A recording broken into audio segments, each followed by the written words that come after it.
out. He just wins his group 2-0. If he is defeated by SoulKey, he'll go on to play then the winner of our next match, which is going to be Stefano versus Alive. So just kind of like normal, group stages work in Korean tournaments, and that is about that. So it looks like gas before pool for SoulKey, so wanting that Zergling speed a little bit quicker. TLO opting for the pool first. Still going to get Zergling speed fairly quick. I mean, the timing is relatively negligible. But other than that, should be a good one here. Again, slow starts to both of our games so far in this series. Yeah.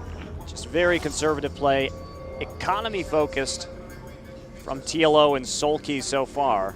Yeah, well, we are really going to see these players put everything on the line this weekend. I mean, there's a lot of money up for grabs at the WCS Season 1 Finals, and the prestige, is even bigger to a lot of these players than just the boost to their bank account. They really want that title of WCS Season 1 champion. They want to get those WCS points because it's going to be so important to get to BlizzCon at the end of the year. I mean, if you think about it, the amount of points you get from winning this tournament will more or less guarantee you a spot in the finals. It would be very, very difficult to win an event like this and then not have enough points to go through. You'd have to play terrible for the rest of the year, basically. Yeah, in fact, it may be impossible. Winning this... It could certainly be impossible. Winning a season final here in the WCS is worth twice as many points as winning a regional final. So it would be very hard for someone to catch up with you.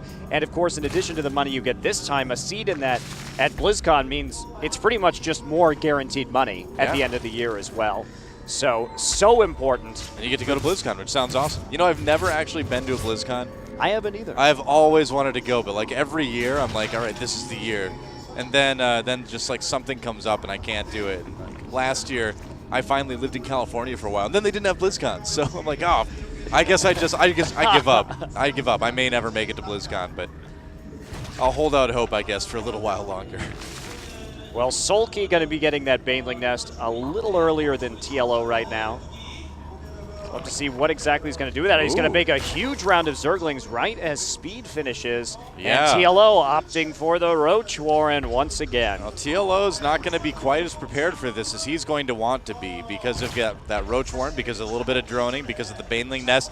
He's going to be very light on Zerglings and may not really have a lot to defend this aggression from SoulKey. I'm a little bit worried about TLO right now. Oh, and here comes the 2 Evo Chambers. That's may not be what he wants to spend his money on right now. 3 Evo Chambers. Oh, here come the Zerglings and the Banelings. Oh, but there we go. The surround on the Queen already for SoulKey. The Banelings coming in. They kill a couple morphing right there. Yeah. And TLO looking like he's going to be losing a lot of drones right now as these Zerglings just pick off the natural. That really could be game. GG, it is game. In fact, TLO taken down by SoulKey. Just the timing's not working out for TLO, and SoulKey taking a pretty convincing 2-0, just doing that early Ling Baneling attack, and TLO, he had a little bit too much going early on, and because of that, had nothing to defend it. And so SoulKey will move on. 2-0 out of his group, no big shock there. WCS Season 1 champion, our first player to emerge from the group stages. TLO looking a bit frustrated by that. Yeah, I mean, it's a tough loss in that situation. Just be like, there was just no way with my build that I could defend that ever. But he's not out yet. He's definitely not out yet. He will go on to play the winner then of Stefano versus Alive. So he's got a bit of time to chill out, got a time to kind of review some of his games. And he's still got a very good chance of making out of the group. A rematch against Stefano would be a very distinct possibility. And if he gets to go up against Alive, he's got great ZVT. He's had great ZVT this season, but obviously a little bit bummed after that one. That's right. Standing outside of the booth right now and giving it a little bit of thought. Yeah.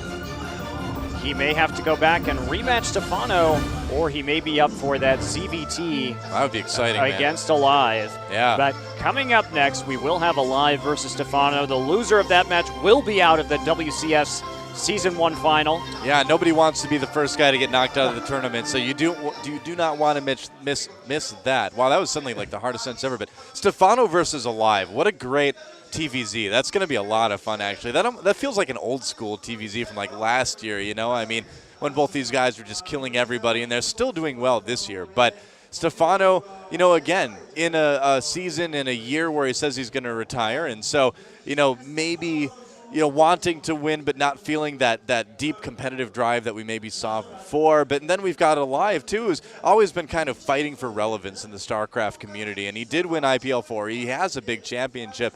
But he just, beyond that, has not really had a ton of success. And there's been a lot of team changes. There's been a lot of disruptions to his practice schedule.